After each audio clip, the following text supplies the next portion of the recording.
Good morning students. आज की physics online lecture में आपका स्वागत है। आज के लेक्चर का टॉपिक है हॉल इफेक्ट, जो कि आपने अपने 12th क्लास में भी पढ़ा होगा। ये आपकी electronics and solid state devices book का ही टॉपिक है और सेमीकंडक्टर वाला जो चैप्टर है उसका लास्ट टॉपिक है। यानी इस चैप्टर के साथ ही हमारा जो चैप्टर है वो समाप्त हो रहा है। सबसे पहले हम इसमें पढ़ेंगे कि हॉल इफेक्ट क्या है। हॉल नामक एक वैज्ञानिक थे जिन्होंने 1879 में इस इफेक्ट को इंट्रोड्यूस किया था।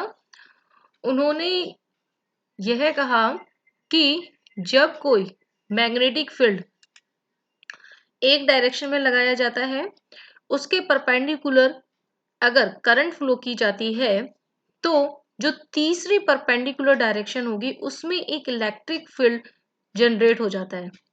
ठीक है, अगर मान लीजिए एक्स डायरेक्शन में मैग्नेटिक फील्ड को लगाया गया है, एक्स डायरेक्शन में करंट फ्लो की गई है, तो वाई डायरेक्शन में एक मैग्नेटिक फील्ड इंट्रोड्यूस हो जाता है और इस इफेक्ट को हम कहते हैं हॉल इफेक्ट। ठीक है, ये तो सिंपल इफेक्ट है कि इफेक्ट है क्या। अब इसके आते हैं हम एक्सप्लेनेशन पर। अब एक्सप्लेनेशन के लिए हम एक मान लेते हैं कि इस तरीके से एक कॉपर प्लेट है, ठीक है, जो आपको यहाँ पर डायग्राम में दिखाई दे रही है।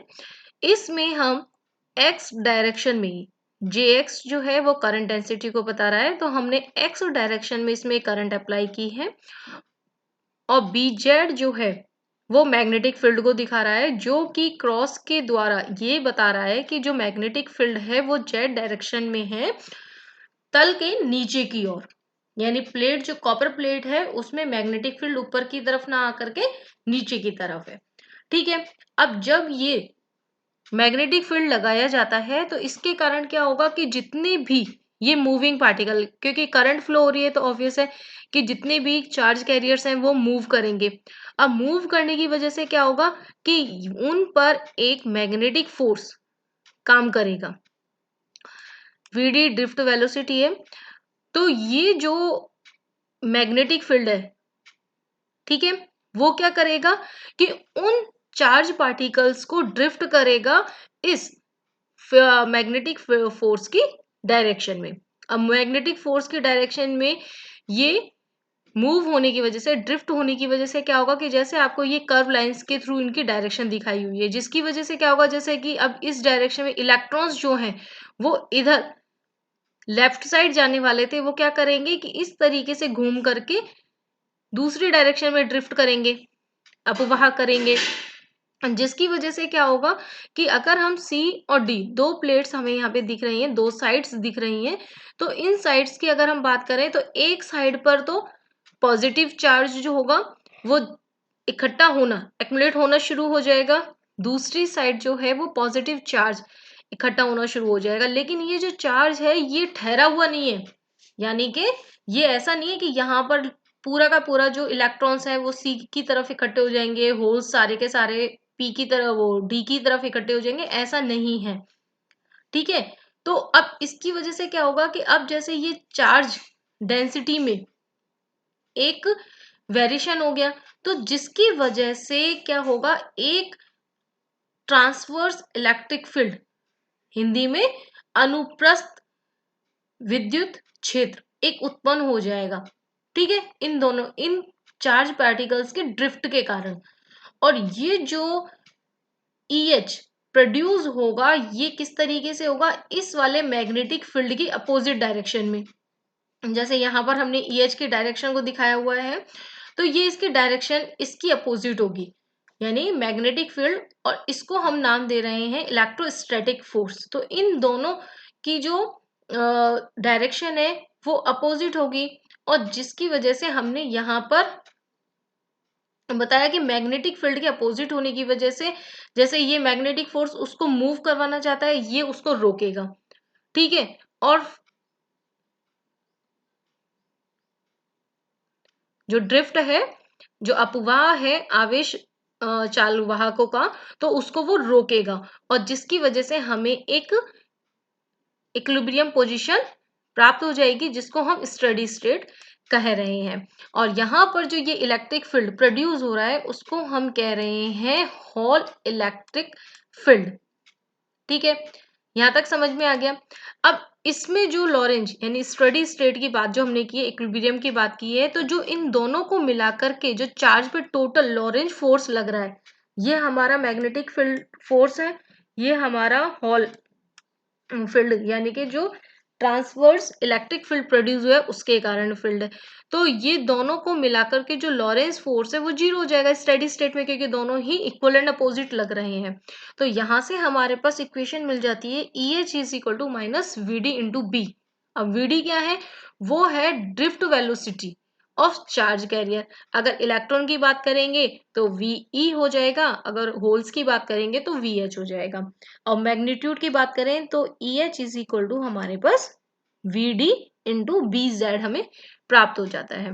अब क्योंकि हम उसमें करंट भी दे रहे हैं, Jx जो था वो करंट डेंसिटी था। अब ड्रिफ्ट वेलोसिटी की फॉर्म में अगर हम करंट डेंसिटी को लिखना चाहें तो इक्वेशन नंबर सेकंड हम लिख सकते हैं। और यहां से अब हम फर्स्ट और सेकंड दोनों इक्वेशनों को रिलेट करें तो हमारे पास इक्वेशन नंबर 3 प्राप्त हो जाती है, जिसमें कि ये जो पोर्शन है ये कहलाता है होल कोफिशिएंट RH। और इस तरीके से हमारे पास एक इक्वेशन मिल जाती है, होल कोफिशिएंट को नाप सकते हैं, उससे हम निकाल सकते हैं। अगर हमारे पास EH की वैल्यू, Jx, BZ, या फिर अगर हमारे पास केवल चार्ज करंट डेंसिटी और चार्ज डेंसिटी और उन पर आवेश की मात्रा दोनों अगर हमें पता है तो भी हम होल कोफिशिएंट को नाप सकते हैं। ठीक है, अब ये जो RH होल कोफिशिएंट हमने निकाला है, इसको लेके बहुत ही इंपॉर्टेंट फैक्ट्स हमारे सामने आए। जैसे कि फर्स्ट हमारे पास आता है कि जो ये होल कोफिशिएंट है वो नेचर ऑफ चार्ज कैरियर्स को डिफाइन करता है। ठीक है, क्योंकि 1/n³ होने की वजह से अगर इलेक्ट्रॉन है तो नेगेटिव होगा, यानी RH की वैल्यू नेगेटिव होगी, अगर पॉजिटिव है तो पॉजिटिव रहेगा। तो इस तरीके से वो नेचर को बता सकता है कि चार्ज कैरियर किस नेचर के हैं। सेकंड, उनकी जो डेंसिटी है उसको निकाल सकता है, N को हम मेजर कर सकते हैं अगर RH हमें पता है। तीसरा, हम निकाल सकते हैं उनकी mobility of charge career can also be determined. अब किस तरीके से निकाल सकते हैं कि मोबिलिटी की जो डेफिनेशन है वो हमें पता है VD अपॉन में EX होती है। अब यहाँ से हम क्या करेंगे कि VD की जो वैल्यू है वो इक्वेशन नंबर जो पीछे हमने लिखी थी उनसे हम निकाल लेंगे। जैसे VD इज इक्वल टू जो हमारे पास है वो है ये वाली इक्वेशन नंबर फर्स्ट है कि EH अपॉन BZ हो जाएगी। तो यहां से जो वैल्यू है वो हम यहाँ पर रखते हैं, तो हमें इस तरीके से जो फाई है वो हमने होल एंगल कह दिया, और म्यू इज इक्वल टू हमारे पास मिल जाता है JX upon EX into RH। यानी अगर होल कोफिशिएंट हमें पता है तो हम उसके मोबिलिटी भी निकाल सकते हैं किसी भी चार्ज पार्टिकल की। और अगर हमारे पास मोबिलिटी हमें पता है, चार्ज होल कोफिशिएंट पता है, तो हम किसी भी मटेरियल की कंडक्टिविटी भी निकाल सकते हैं, जो इक्वेशन नंबर 7 से हमने आपको दिखाई हुई है। तो बहुत इंटरेस्टिंग फैक्ट्स है कि हम एक कोफिशिएंट को निकालकर हम कितनी सारी प्रॉपर्टीज जो हैं वो किसी भी मटेरियल के बारे में जान सकते हैं। अब हम सेमीकंडक्टर की बात करते हैं कि हम सेमीकंडक्टर में हॉल इफेक्ट को किस तरीके से यूज कर सकते हैं। अब सेमीकंडक्टर में तो दोनों तरीके के चार्ज पार्टिकल्स होते हैं, इलेक्ट्रॉन्स भी होते हैं और होल्स भी होते हैं।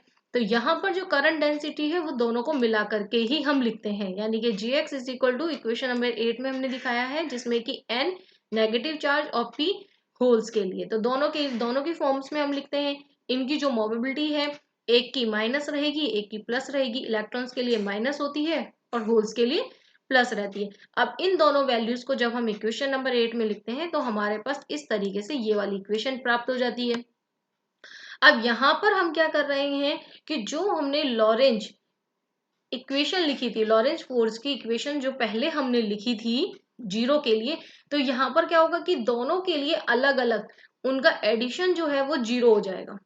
पहले हमने चार्ज पार्टिकल हमने एक के लिए बात की थी, अब हम उन दोनों को कंसीडर करते हुए ले रहे हैं, तो जो फर्स्ट पार्ट है हमारे पास इस एडिशन का वो बता रहा है होल्स के लिए, और जो सेकेंड पार्ट है वो बता रहा है इलेक्ट्रॉन्स के लिए, और दोनों का जो एडिशन है वो 0 हो जाएगा, लॉरेंज फोर्स जो है वो 0 हो जाएगा। और यहां से हम EH की वैल्यू निकाल लेते हैं जो होल फील्ड इसमें प्रोड्यूस हो रहा है इक्वेशन नंबर 9 के द्वारा। और इसके बाद हम यहां पर देखिए इधर से इधर जब हम आ रहे हैं तो जो ये ड्रिफ्ट वेलोसिटी है उसकी वैल्यू की फॉर्म में हमने EX की फॉर्म में ड्रिफ्ट वेलोसिटीज को लिख दिया, तो हमारे पास इस तरीके से होल इफेक्ट हमारे पास प्राप्त हो जाता है इक्वेशन नंबर 10 से। अगर हमारे पास simply number of density of electron और होल पता है, मोबिलिटी पता है, तो हम RH की वैल्यू जो है वो इजीली निकाल सकते हैं। अब अगर इंट्रिंसिक सेमीकंडक्टर की बात करें, ये तो है एक्सट्रिंसिक सेमीकंडक्टर की इक्वेशन नंबर 10 से। अगर इंट्रिंसिक की बात करें तो N is equal to P हो जाएगा, और उस कंडीशन में सिर्फ और सिर्फ हमें क्या निकालने की जरूरत है, mobility of electron and hole. अगर हमें पता है तो हम होल कोफिशिएंट इजीली निकाल सकते हैं फॉर द इंट्रिंसिक सेमीकंडक्टर। और यदि हमें दोनों की डेंसिटी पता है तो एक्सट्रिंसिक सेमीकंडक्टर के लिए भी हम होल कोफिशिएंट की वैल्यू निकाल सकते हैं, इजी है। अब इसके लिए एक्सपेरिमेंटल सेटअप जो बनाया गया कि होल कोफिशिएंट की वैल्यू अगर हमें इजी तरीके से निकालनी है तो हम एक एक्सपेरिमेंट के थ्रू किस तरीके से निकाल सकते हैं। तो उसके लिए एक सेटअप किया गया जिसमें कि हमने यहाँ पर बीच में देखिए आपको एक दिख रही है यहाँ पर ये जो क्यूब टाइप में दिख रहा है, तो ये जो है डाइसी ये है वो मटेरियल जिसका हमें होल कोफिशिएंट निकालना है। इसको हम स्ट्रॉन्ग मैग्नेटिक फील्ड के बीच में रख देते हैं जिसको गॉस मीटर के द्वारा नाप सकते हैं कि कितना मैग्नेटिक फील्ड इस पर लगाया गया है। इसके बाद इसमें JX जो यहाँ पर करंट फ्लो की जा रही है उसको अमीटर के द्वारा नाप रहे हैं, और साथ में ही जो प्रोड्यूस मैग्नेटिक फील्ड है VH उसको जो इनके बीच में लगाया गया पोटेंशियल है पोटेंशियोमीटर के द्वारा लगाया गया है। इन दोनों जो वायर्स हैं उनके बीच में डिस्टेंस B है, यानी कि VH जो लगाया गया है वो इस ये देखिए ये B आपको दिखाई दे रहा है, तो B इधर से इधर इन दोनों सिरों के बीच में लगाया गया है, तो BH की वैल्यू हम निकाल सकते हैं। ठीक है, जो भी होल फील्ड इसमें प्रोड्यूस हो रहा है, करंट डेंसिटी हम निकाल रहे हैं कि JX is equal to IX upon में BT, क्योंकि हमने यहाँ पर देखिए ये जो है सरफेस ये वाला आएगा इसमें, ठीक है, कि ये वाला जो क्रॉस हो रहा है वो ये वाला सेक्शन हो रहा है I के लिए, ठीक है ना, जो धारा हम प्रवाहित कर रहे हैं उसमें, तो इस सेक्शन का जो क्षेत्रफल है वो है BT, तो हमारे पास करंट डेंसिटी आ जाएगी JX is equal to IX upon में BT।